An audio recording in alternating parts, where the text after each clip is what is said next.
Yo guys, how y'all doing? So before the video starts, I just want to tell y'all, whenever we reach 666 subs on the YouTube, we're gonna be giving out 3 daily login rewards. So it can be for Genshin, Wuwa, ZZZ, HSR, or if y'all don't play gachas, I'ma just PayPal y'all $5, whatever it is. So without further ado, let's just get into the video, shall we?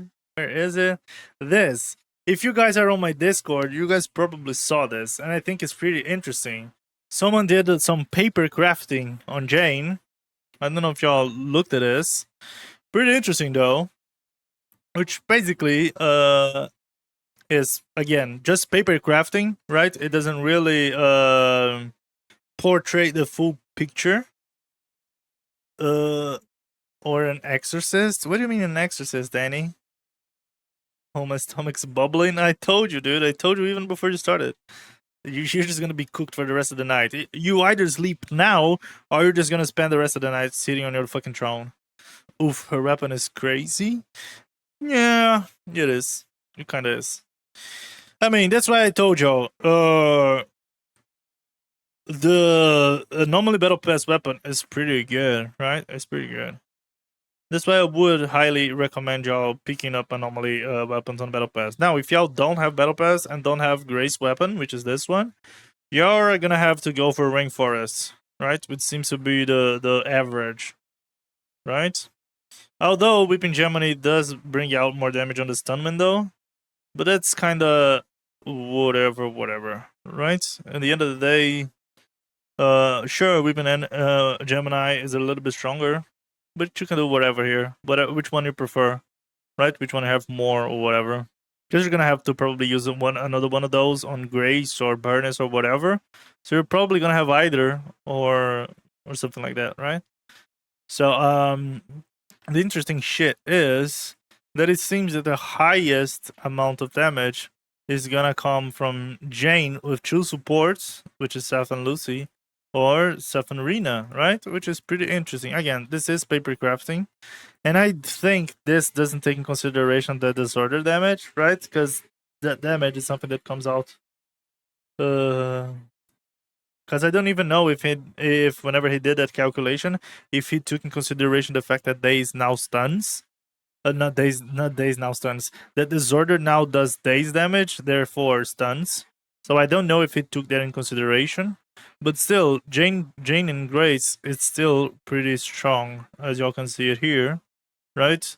You could do Jane hyper carry, but I don't really see this as being viable in the future, right? Especially because here you're fucking up all the possibilities of disorder, which I don't really find that much interesting. I'm not gonna lie, and so like I am not really that interested on a hyper build Jane, on a hyper carry Jane build.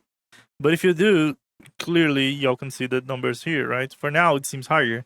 That being said, it seems like Burnus, since she is an off-fielder anomaly character, she's gonna pop off for Jane, right? Because then Jane can have the time of field that she wants to, because she's a hyper carry. She is. And Burnus and Lucy are just going to be there to support her, right? Because Lucy only needs to get in field to cast her EX. Same thing for Burnus, right? She generates a lot of energy off field, so Burnus just comes in, does her little EX attacks, and then you just go back into Jane. That being said, this is highly theoretical, and I would argue that if you're a high skilled player, that going 2 anomalies will always be better than going double supports for her, right?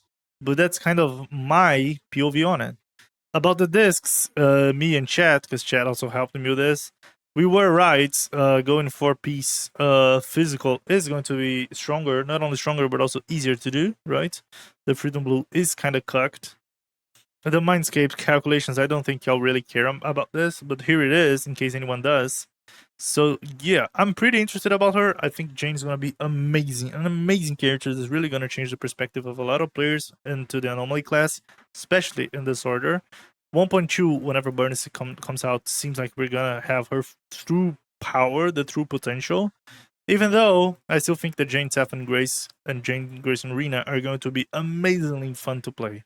right? Because running 2 supports, because Seth is basically running here as a support, it's pretty boring, if I can say so myself, right? I don't know what y'all think, but I think playing 2 supports and a hyper carry is pretty boring, right? I like the idea of having like a sub DPS-ish, so having Grace and Burnus I think is more fun, and fun may not be equal to damage, but is equal to a lot of things.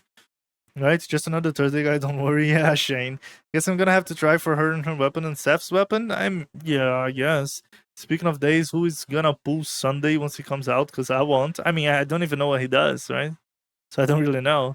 Calling it now, Lucy gonna be on Burners banner. I made a video about it. Fuck, let me see if I can find it on the Reddit. I made a video about it on who's gonna be on whose banner. I have it here somewhere. No, she's not. She's on Caesar's banner. Caesar losing Sokaku, and second half is Burnus, Piper, and Billy. So yeah, fucked, right? Fucked. I'll be doing Jane, Seth, and Grace. Me too. Especially if I don't have Rena, I will for sure do that. Yo, Fire Reason and Ugly, thank you so much for the sub on YouTube, dude. Thank you so much. I don't know if you're watching the stream or watching the video, but thank you all so much for following me on YouTube. Thank you. Hope you guys are enjoying the content. But yeah, it is cooked. Not gonna lie, it is cooked, isn't it? So yeah, and then they have the explanations and all the calculations, how they do it. I don't really think most of y'all care about this, because again, this is paper crafting, assuming you're gonna do a perfect rotation all the time.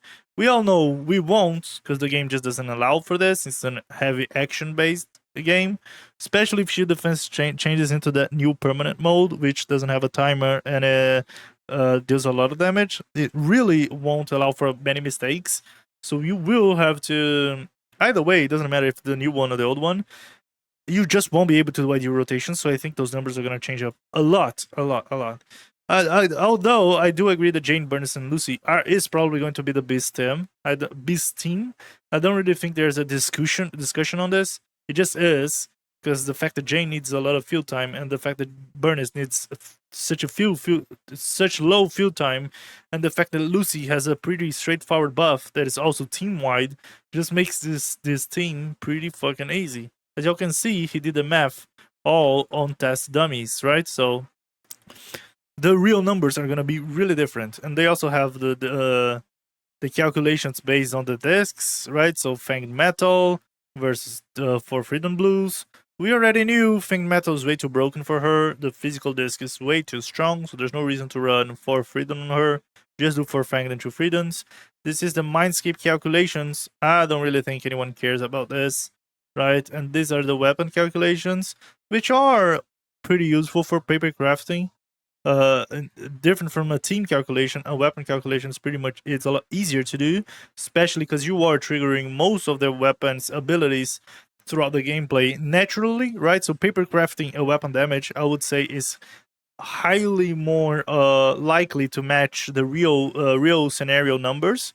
So interesting though. But I would trust a lot more the weapon numbers rather than the team numbers, simply because min-maxing a team is much harder than min-maxing a weapon, because that usually just happens naturally. And in here is just the usual, the stats, all of that shit, the stats for all the characters, right? This spreadsheet was made by PHIISH, and I'm gonna send y'all the spreadsheet on both YouTube and Twitch in case y'all want to take a look at it, right? It is pretty interesting. Let me send on YouTube as well. But that being said, I just feel like Jane, Burnus, and Lucy is gonna be the best 1.2 team, and I feel like Jane, Grace, and Jane, Steph, and Grace, or Jane, Grace, and Rena, whatever you have, is probably going to perform better than these double support teams, especially because having double supports just feels meh, right? Just feels unfun to play. I would argue that, right? Maybe I'll disagree, but yeah, banner on ZZZ, yes sir. I hope that perm mode will be added to an additional cycling one. Me too, homie, me too. Would you rather become vegan or become meat again? How am I going to be meat again? Just eating meat? No, just eating meat would be and not eating any other carbs or veggie based stuff would just fuck you up even a lot more than be vegan. Although I also don't like being vegan, if I had to choose between only eating meat and only eating vegan based stuff, I would choose being vegan because you can cook a lot more different dishes while being vegan than while only eating meat. Because you can if you can only eat meat, you can only eat meat. You can eat rice, you can eat potatoes, you can eat pasta, you can eat pizza, you can eat a lot of shit, right? So it doesn't even make sense. I'm gonna check that Excel sheet later on Discord. Yeah, if y'all want to, y'all can then join the Discord and also debate with me and the other members on it and all the other chatters, the viewers. But that's pretty much it. Interesting. Again, Jace is gonna be the unit for 1.1 and even stronger on 1.2. So pull for Grace if you can. Pull for her weapon. Although if you are free to player low spender, I would just skip the weapon. I'm gonna be honest. If you guys have the battle pass, just focus on getting the anomaly one. It's good enough, right? We're talking about around a 15 to 20% difference. So it is good enough to just try and stack up the battle pass weapon. And that was pretty much it.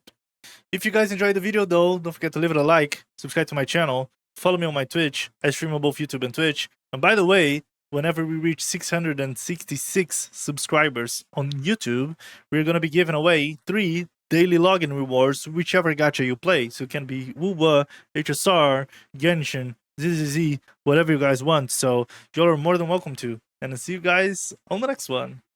Peace.